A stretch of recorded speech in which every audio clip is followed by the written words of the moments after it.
Hey everyone, Mr. here. This is a guide for round 18 of the Nations Cup. Let's get this started. Hit the apex of this first turn going at full throttle, then bring yourself to the left and brake at the 100 meter mark. Brake hard for a short while, ease off the brakes to let the car rotate, and then quickly get on the throttle. Now when the new sector starts, that's going to be your cue to start to brake. Brake hard for a short moment, bring yourself to these two apexes over here, and try to quickly accelerate. Now when the track opens up to the left, that's when you brake, then clip a bit of the sand on the right. Now start to accelerate, ease out the throttle, and clip a bit of the sand on the left. Now fully accelerate and clip a bit of the sand on the right. Open yourself up for this next turn right here, ease out the throttle, and then brake pretty early for this turn. You want to try to stick as close as you can to the inside of the track since this turn is a little banked. So just have the car rotate as quickly as possible and then start to fully accelerate. Now bring yourself to the left and take this turn right here at full throttle, but when you're about to hit the apex of this turn right here, that is when you start to brake as hard as you can. You'll be braking hard for a while, get the car to quickly rotate around this turn and fully accelerate, go over this apex right here, then use a quick burst of braking for this next left turn, then ease off the brakes for a very short moment and brake even harder for this hairpin right here. Don't go out too wide, just try to get the car to quickly rotate around this corner and then start to fully accelerate, and that is all for the lap guide. Let's go ahead and talk about the strategies. For this qualifying session, you have 10 minutes to try to get a good qualifying time. So with this combination, there isn't really any areas where the substitution is going to provide a huge advantage here. It might help just a tiny little bit, but that's really it. And that's just because the high-speed areas are so short here at Streets of Willow. So with that said, potentially good strategy is to just wait until you're pretty much alone. There's no one in front of you for a good while, and then you go out and start your qualifying session.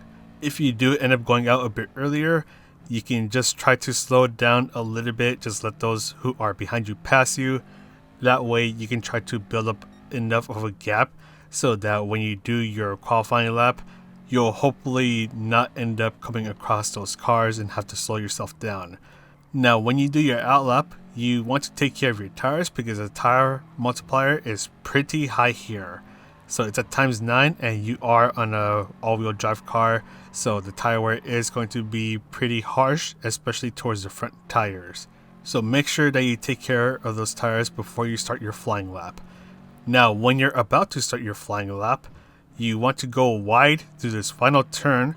That way you can start your flying lap going a little bit faster than if you were to take that final turn as normal. Now you're about to go through the final hairpin, just take it as if you were in the race. And then once you complete your flying lap, what you're going to want to do is back out of the qualifying session and then jump back in. And this is just because of the high tire wear, so you're better off just doing one flying lap, jump out, jump back in. That way, whenever you're about to do your flying lap, you'll have tires that are in good condition and they'll be able to provide the maximum grip that you will need, and hopefully you'll be able to get some really good lap times. And you really do not want to try to do a qualifying session on one long stint because of the tire wear, and I cannot repeat this enough because the tire wear will really affect your car towards the end of the qualifying session. And with this qualifying session, if you do the strategy that I mentioned earlier of backing out then jumping back in, then you will have 4 chances to try to get a good qualifying time. Now for the race strategy, let's talk about the cars first. You're going to want a car that can handle the sand, since you're going to want to clip parts of the sand throughout this track to try to get the best times possible. The cars that can handle the sand well and not go do anything silly are the all-wheel drive cars. Now, because this track has a bunch of twists and turns and barely has any high-speed sections, you're going to want to go with the handling car. So those two cars that are going to come to mind are the Subaru WRX and the Mitsubushi Lancer Evo Group 4 cars. So these cars do a really good job when it comes to the handling, and their fuel saving is actually not too bad. With the Subaru, you can shift when the bar on the bottom of the screen is around 75 to 90% full, and you shouldn't have to worry about refueling at all. And it's going to be the same case with the Lancer Evo, where you shift around where I just mentioned earlier, 75 to 90%, and you should be good to go. You won't have to worry about refueling. With the Subaru, it is a little easier to handle. It does a bit of a better job when it comes to rotating around the corners, whereas the Lancer Evo has a bit of a harder time rotating around the corners. So in my personal opinion, I'm going to go with the Subaru WRX, but if the Subaru isn't really the kind of car that you want to go with, then you can always try out the Lancer Evo and see how that works out. And once again, you want a car that can handle the sand, because you need to clip parts of the sand to try to get the best times possible. So the Lancer Evo and the WRX are going to be the best cars to do that job. Now, when it comes to the pit strategies, the tire strategies, this is where it gets a little complicated. The 1, 2, and 3 stop yield similar times. The 3 stop is 1 second faster than the 2 and the 1 stop, and the 2 and the 1 stop yielded the same time through the testing. However, what makes this all complicated is that you are in a narrow, short track, so there's not going to be that many opportunities to overtake someone to retake a position that you lost while you were spending time at the pit stop. So this is where the pros and cons of all three strategies come in.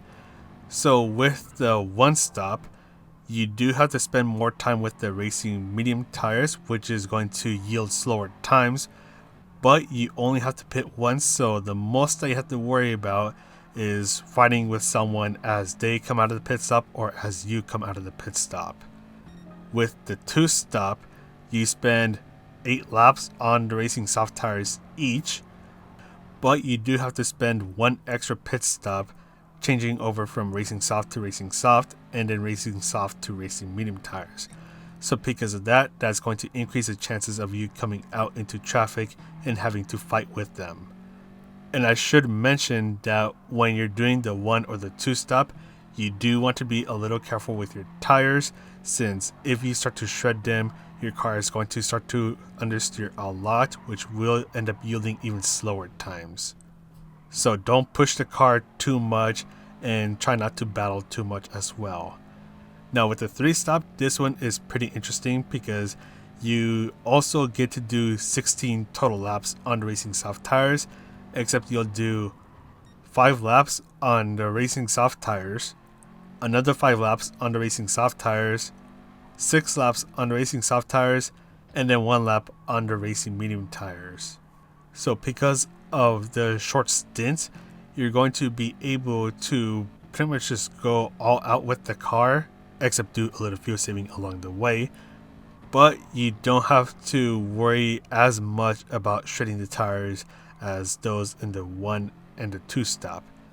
The only problem here is that now you have 3 chances of pitting out into traffic, which is going to make things a little risky, because if you do end up pitting out into traffic, then you're going to have to battle with them, try to retake your positions, and the longer that you battle with them, you're going to be slowing yourself down even more.